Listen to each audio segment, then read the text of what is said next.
a look at a local coffee shop here in Fort Collins, along with an update on the CSU Mountain Campus. Then, we'll take a look at COVID case numbers CSU has reported and an update on high school football. All this and more on CTV starting now.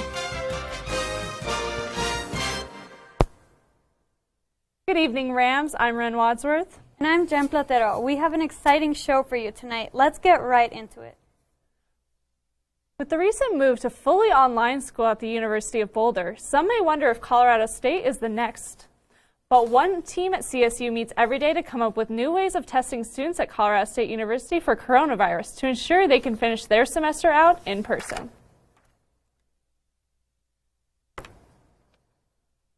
A team was already being assembled to test students for coronavirus. The team involved on-campus experts and faculty scientists from CSU that developed a targeted monitoring program for a rapid response to the virus. As the semester progressed, so does their testing. Multiple dorms' wastewater has been tested for COVID, and a temporary quarantine dorm has been created for students as well as housing in local hotels.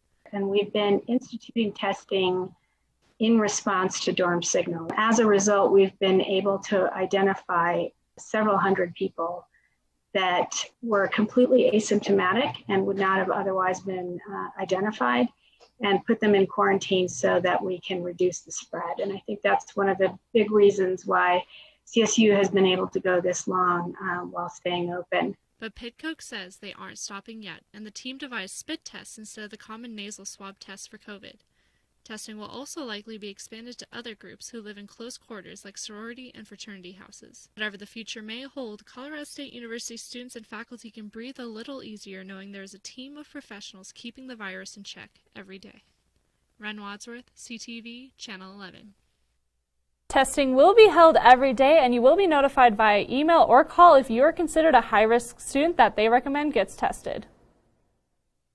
As of May 2020, CSU has a total of 468 confirmed COVID cases, reaffirming there are no single COVID-19 outbreaks and has never had an outbreak of that size. Recently, multiple outlets have mistakenly reported there's a COVID-19 outbreak at Colorado State University, citing misleading data from the state. Sources such as Fox News Denver has gone as far as having a live reporter on campus talking about these misleading outbreaks. Now, the Rams here at CSU dealing with all this up here in Fort Collins. More than 300 cases spiking here on the CSU campus. Here's what's happening out here right now in Fort Collins this morning. Testing for students has been ongoing here on the CSU campus for some time, just like at CU in Boulder. And over the past week, there has been 375 confirmed COVID cases here among students here on the Fort Collins campus. This information results from a change in the Colorado Department of Public Health and Environment made this week, which in turn makes CSU cases appear differently. The university and state are working collectively towards correcting these numbers. Reporter for CBS Denver, Dylan Thomas, fights these mistaken reports by tweeting how CSU keeps its COVID rates at approximately 1% through their wastewater testing. The Colorado Department of Public Health and Environment have combined all single cases and outbreaks associated with the university to allow for more accuracy and efficiency in case investigation and reporting. Update on the status of the Mountain Campus and the Cameron Peak fire. Although most of the forest and land around the Colorado State Mountain Campus was badly burned by the fire, no structures on the 1,600-acre campus was harmed. This is largely due to the mitigation measures and fire crews' efforts. And while the campus may no longer be nestled in foliage, for now it's still standing for students at CSU to use for decades to come. Have you noticed how difficult it has been to breathe in the fresh air quality lately? So have the scientists here at Colorado State University. Smokes from the wildfires have been burning from the west, leaving behind aerosol particles that can be harmful to human health. These particles play a role in how heat is absorbed or reflected by the atmosphere. Associate Department of Chemistry in the CSU College of Natural Sciences and her colleagues have been able to detect the rate these particles actually leave the atmosphere. To see the variance in sizes of these particles, researchers use an ultra-high sensitive aerosol spectrometer. According to Farmer, when a particle is emitted into the atmosphere, the amount of time it hangs out in the air depends on the removal process. The longer particles persist in the atmosphere, the higher the likelihood these particles have to spread. New data suggests that there is a large amount of aerosol particles in the air that are making it much more harmful for human health. This work demonstrates how field measurement is impactful and technologically advancing. Last week I talked about how Colorado has adopted Cabrini Day in favor of Columbus Day, and it seems that the rest of the United States may not be following suit just yet. The White House has issued an official proclamation on the status of Columbus Day. In the proclamation, President Donald Trump says, "Sadly, in recent years, radical activists have sought to undermine Christopher Columbus's legacy. These extremists seek to replace discussion of his vast contributions with talk of failings, his discoveries with atrocities, and his achievement with transgressions. Rather than learn from our history, this radical ideology and its adherents seek to revise it, deprive it of any splendor, and mark as inherently sinister. They seek to squash any dissent from their orthodoxy. We might not give into these tactics or consent to such a bleak view of our history. We must teach future generations about our storied heritage, starting with the protection of monuments to our intrepid heroes like Columbus." He goes on to say that Columbus should be remarked as a hero and issued an executive order that any individual or group found vandalizing or destroying a federal monument is prosecuted to the fullest extent of the law. This proclamation coming this close to the polls very well may help or hinder Trump's chances in the polls. We'll keep you updated on any developments. Modifications have been made at the Student Disability Center due to COVID-19 related concerns for students who have been compromised immune systems. They have the option to go online entirely. Students are required to work closely with their advisors in order to register for the courses that satisfy their program requirements. Financial support is also provided to students with disabilities affected by this pandemic. For students who have any further questions regarding Student Disability Center, they can call the Student Disabilities Office, where they will be directed to a specialist and will be provided with answers. It's flu season, and many health experts are pushing for you to get your flu shot this year. Luckily, Colorado State is offering immunizations again this year. Flu shots are a covered benefit in the CSU health plan, but even if you're not a part of it, you can still get a flu shot at CSU Medical Center off of College. Usually, the Health and Medical Center are able to take in walk-in appointments, but due to the new regulations, it is required you make an appointment, which can be done by calling the CSU Health Network's number at 970-491-7172. And for more information about the flu and immunizations, you can visit health.colostate.edu. At the final budget hearing, 2,000 public commentators voiced their concerns about equity funding initiatives in the 2021 Fort Collins budget. Commentators asked the city to set up a legal defense fund to support the immigrant community and their families. According to a 2016 report from the American Immigration Council, only 37% of all immigrants secure legal representation. Several speakers spoke on struggles of representation for their family members who have lost large quantities of money to unreliable attorneys and having their families torn apart through deportations. While a network of immigrant legal defense funds have expanded in recent years in Denver, Mayor Pro Tem Kristen Steffens asked staff to look into whether the city could support such services. Sustainability has always been one of Colorado State University's staples, and that hasn't changed as the school acquires a hydrogen fuel station. The station was created in preparation for the future development of fuel cell electric vehicles. While it is open to the public, the station will be maintained by the Colorado State Energy Institution. At the hydrogen station, students will train in hydrogen technology while allowing researchers to gather data that may help in building new stations in the near future. Convalescent plasma has been approved by the Food and Drug Administration as a way to treat COVID-19. Colorado State's Infectious Disease Research Center is currently studying antibodies and the potential effects on patients infected by the disease. Researchers believe convalescent plasma can prevent COVID-19 from spreading, or at the very least continuously spreading, through a process called aspheresis. Antibodies are used from individuals who have recovered from COVID-19. After screening the convalescent plasma, it is then transferred into the patients, which aids in boosting their immune system. Convalescent plasma is to be distributed in the U.S. and used by healthcare providers to treat patients who have COVID-19. Now, Robbie has a package for us, actually, a little bit more about the COVID-19 cases that are happening at CSU. COVID-19 continues to be the focus of many here at CSU during the 2020 fall semester. The pandemic preparedness team is hard at work to ensure the safety of the community, and it shows in their latest changes made on campus. Last week saw many updates regarding CSU's response to COVID-19. Wastewater data from residence halls suggests that there are still unidentified cases on campus. Every week, more and more students are required to get tested for the virus. However, this method has not been the most efficient. Executive Director for the CSU Health Network, Lori Lynn, who also acts as a co-chair for the pandemic preparedness team, expressed some complications with the traditional nasal swab test. Nasal swab is a process that, one, is very time intensive to collect and process, but also it's a cost factor. It's an expensive test, so it limits the number of people that we can test at any one time. As a response to these concerns, CSU started administering the saliva-based test for students. Lynn stated, moving to the saliva-based test will provide the pandemic preparedness team with a larger surveillance, able to test up to 1,000 students a day, as opposed to the usual 300 to 400 with the nasal swab. Now, we'll be moving to primarily the saliva test, and then anyone needing a follow-up test will do the nasal swab.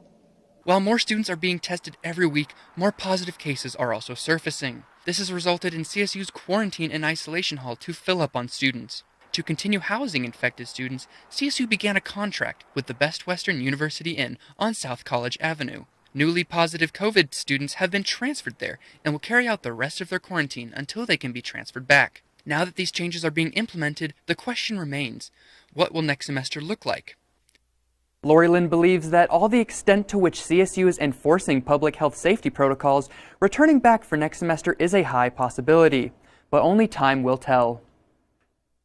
Well, that's all the hard-hitting news we have for you tonight, Rams. But don't go anywhere because Jenna Barrow is coming up after the break with tonight's entertainment scoop.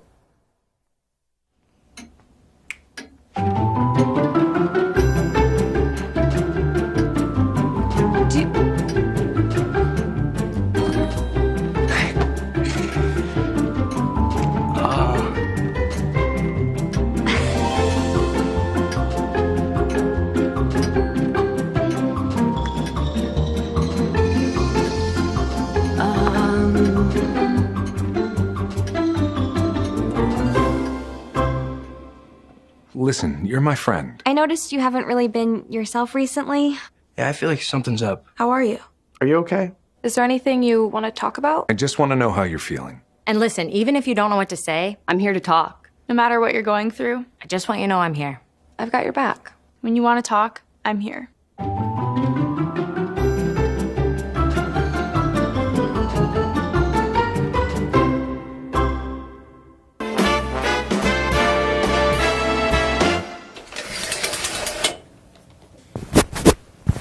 What's poppin', Rams? I'm your entertainment host, Jenna Barrow, and I'm here to serve up all the hot slices and entertainment this week for you. Let's jump right into it. The annual charity event CAANS Around the Oval kicked off in the middle of September. The tradition has been around since 1986 and is in its 34th year of helping the community. Starting on September 16th, the organization has been collecting cans for about a month, and it ends this Friday. The event helps collect donations for the local food banks in Fort Collins and promotes the awareness of food insecurity here in our own backyards. So it's not too late to donate. It's spooky season, Rams, and what better way to jump into it by going to a pumpkin patch? Something from the farm, an actual farm, is back open. The family-owned and operated farm is getting ready to help you get into the swing of things this Halloween. A pick-it-yourself pumpkin patch isn't complete without its own corn cannon. That's right, they have a corn cannon. I'm definitely going just to see that and possibly snag a few decorative gourds. Now, nothing is better than something homemade. You can get a taste of home at Everyday Joe's coffee shop off of South Mason Street. They combine art and coffee and a whole lot more. Coffee isn't the only thing brewing at Everyday Joe's. It's a coffee house, it's an art gallery, it's a music venue, and it's a church. And it was all kind of wrapped up in one package. Art covers the walls and a stage is feet away from your newest study spot. So we have a separate art director who works with our artists. We try to do like a rotating art gallery, so it's either a show that's up for a couple weeks, a couple months. Local artists are welcome to hang their work in the shop, and not even COVID-19 can stop them from closing their doors. Even with all the COVID limitations with the city and county, we can still get 75 people in here, all safely, socially distanced. Yeah, give people a space where they can actually do school, because they're doing school online right now, so it's great to be in a fun, beautiful space to get like that. Not only are they building community, but these volunteer baristas are also building up their resumes. For me, personally, it was a place to meet new people, make friends, but also to learn a skill. Learning and serving, and we equipped them with a really sharp set of tools to use in both in the technical delivery of coffee and also in hospitality.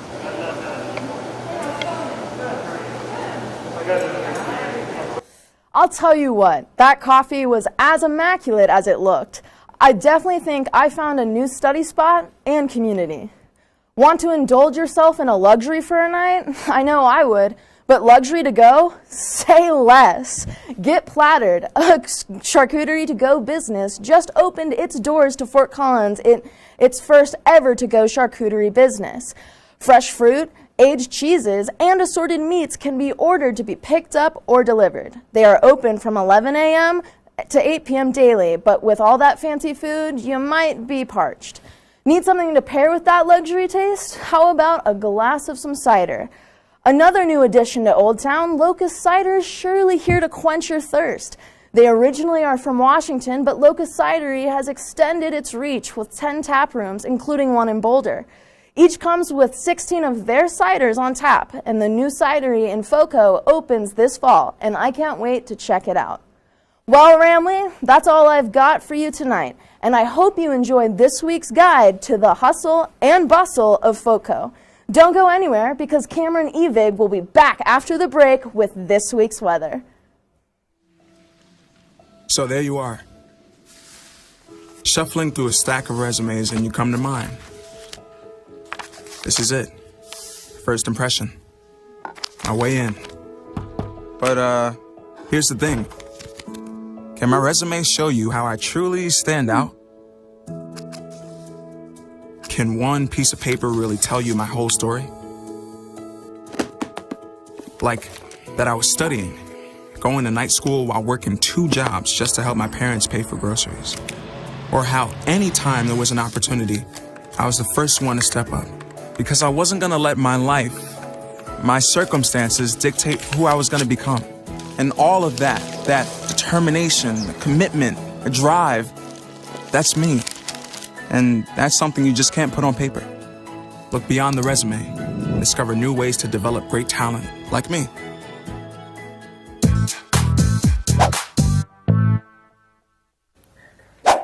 What's up, Ram fam? My name's Cam, and let's get it going with the current conditions. As we see, 65 degrees right now is your weather. Your sunrise was at 7:09 a.m., not p.m. Sunset at 6:22 p.m. And your moon, that one's going to be a waxing crescent tonight. Make sure you get out. Look at that beautiful moon as we look at the overnight lows for tonight. As we see Fort Collins going to be a nice chilly 52 degrees, but not as chilly as Alamosa. Looking down at this west side at about 28 degrees. Telluride not too far off at 38 as well. Grand Junction at 47. Gunnison going to be at 45. Looking at Vail at 45 as well. Craig, chilly 42 degrees in that upper west side. Looking at Sterling at 47. Burlington 51 on the east side. Springs and Pueblo all hovering around that 50-degree mark. Going now into tomorrow's forecast as we see high is going to be 75 tomorrow in Fort Collins. Your low going to be 33, a little bit chilly. Make sure to grab your jacket. Sunny and windy as your sunrise going to be at 7:10 and your sunset going to be at 7:20 p.m. Your moon, that one's also going to be a waxing crescent as now we move along to tomorrow's highs. Look at all across Colorado here. Burlington on your east side, 61 degrees. Lamar, real hot at 90 down there. They don't know what winter is. Apparently, Pueblo doesn't either at 89 as well. Looking at Colorado Springs, 70 degrees. Denver, 80. Fort Collins going to be a nice 75. Craig up there at your top left at 74. Bottom left, though, Telluride, always cold down there at 61. Looking at Alamosa, also at 78. Grand Junction going to be at 79. As now we get into your 5-day forecast for Fort Collins, Colorado. Starting off yesterday, 75 degrees there. 43 was your low. Missing some suns, that's okay, though. Today we had 75 and 52 as your low. Wednesday, 75 and 53. Tomorrow going to be a lot like today, so be ready for that. As we see Thursday, going to have a little bit of clouds there at 56 and 30. Your low tomorrow going to be real cold. Make sure you have that jacket. And Friday, 61 and 45. A good week all week for the weather. But don't go anywhere, because Hunter Fillmore's going to be right up next with sports. Dad? Just 1 minute, okay? Hey, Bobo, do trees tell each other stories? I'm sorry. I'm afraid I don't know that. Hey, why don't we go find out?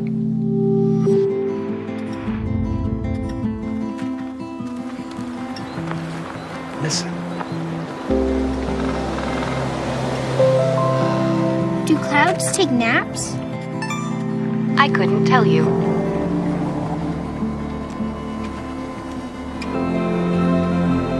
Can birds draw pictures? I don't have an answer for that. Dad, do stars visit their friends? Look!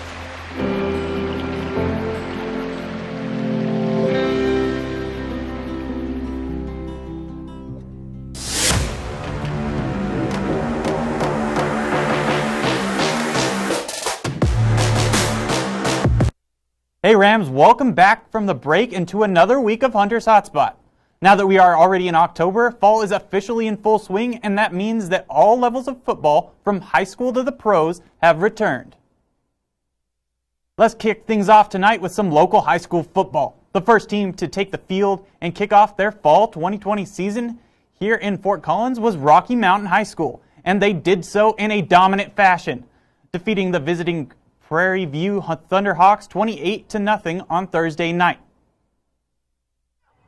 While the Lobos eventually found their footing as the first half went on, things started out a little shaky for the Rocky Mountain team in the first quarter, with a fumble on the goal line and a recovery by the Thunderbirds, right when they were going to score the game's first points. Despite this early mishap, the Lobos ended up turning it on by the end of the first quarter, crossing the goal line 3 times in the first half and making the score 21-0 by halftime. After the initial onslaught, Prairie View figured it out on defense, holding Rocky Mountain to only 1 more touchdown for the rest of the game, but were absolutely shut out on offensive side.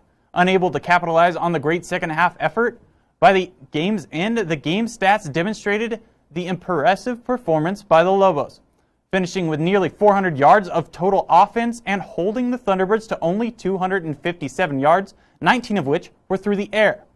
Moving on to the second game of the week, Fossil Ridge took on Horizon at French Field on Friday night.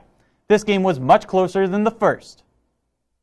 It was Fossil Ridge that struck first with quarterback Tyler Kubat hitting senior tight end Tanner Erkin for a 12-yard touchdown pass, putting the SaberCats up 7-0. Jumping forward to the third quarter, Kubat threw another touchdown strike to add to the Fossil Ridge lead, this time to fellow sophomore Mac Bustede for a 40-yard score. Even with the second half difficulties, the Hawks would not back down.